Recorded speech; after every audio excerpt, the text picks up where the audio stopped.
Hi, this is Shankar, Assistant Professor from the Department of Computer Science and Engineering. In this video lecture, we are going to discuss about application frameworks. Let us see what is application frameworks. Let us see the introduction about application frameworks. Application frameworks often runs on top of operating system, sharing core services such as communication, messaging, graphics, location, security, authentication, and many others. Often the first layer the developer can access is the application framework or API released by one of the companies mentioned already. The first layer that you have control over is the choice of application framework. Application frameworks often run on top of operating system, sharing core services such as communications, messaging, graphics, location, security, authentication, and many others. So let us see some of the application frameworks. The first one is Java. The Java applications written in the Java ME framework can often be developed across the majority of Java-based services. But given the diversity of device screen size and processor power, cross-device deployment can be a challenge. Most Java applications are purchased and distributed through the operator, but they can also be downloaded and installed via cable or over the air. It developed applications for mobile phones. Training provides a rich and robust environment for the developing applications that run on mobile devices. Learn to create applications that run on mobile handsets and more. The next application is S60.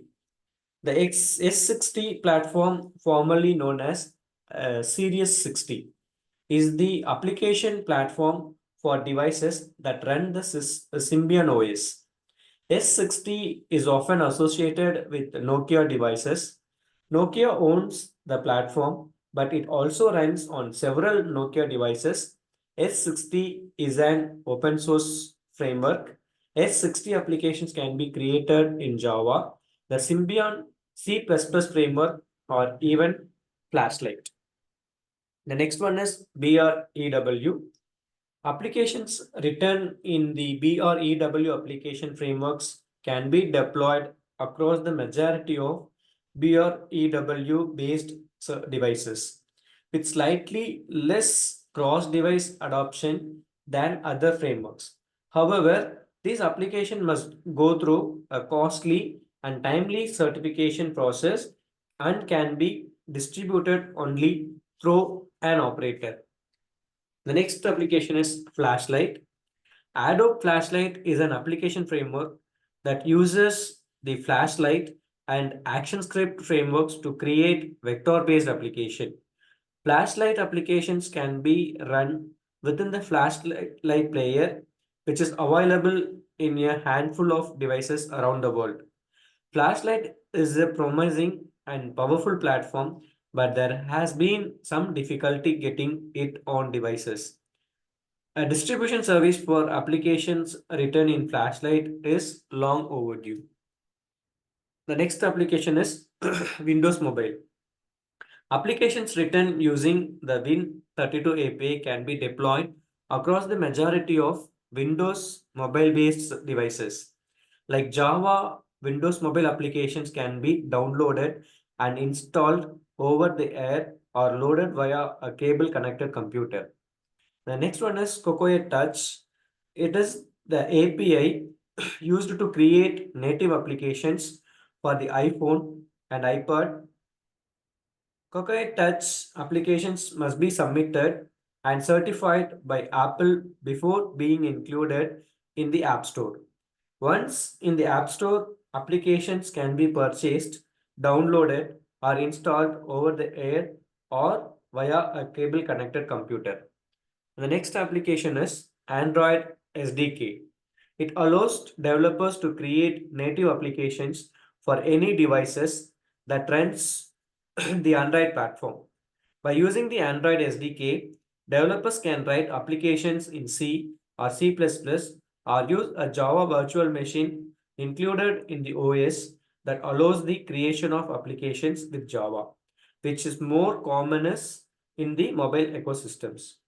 The next application is web runtimes. Nokia, Opera, and Yahoo. It provides various web runtimes or WRTs. These are meant to be mini frameworks based on web standards to create mobile widgets. Both Opera and Nokia's WRTs, it means web runtimes, meet the W3C recommended specifications for mobile widgets. Although it very interesting and provide access to some device functions using mobile web principles. It is more complex than just creating a simple mobile web apps, as they force the developer to code within an SDK rather than just code a simple web app. The next one is WebKit. With Palm introduction of WebOS, a mobile platform based on WebKit, and given its predominance as a mobile browser included in mobile platforms like the iPhone, Android, and S60, and that the vast majority of mobile web apps are written specifically for WebKit. WebKit is a browser technology, so applications can be created by using web technologies such as HTML, CSS, and JavaScript. WebKit also support a number of recommended standards not yet implemented in many desktop browsers. Applications can be run and tested in any WebKit browser, desktop, or mobile device. Next, the web. The web is the only application framework that work across virtually all devices and all platforms. The World Wide Web is an information space where documents and other web resources are identified by uniform resource locator, interlinked by hypertext links, and can be accessed via the internet. Thank you guys watching for this lecture series. Thank you.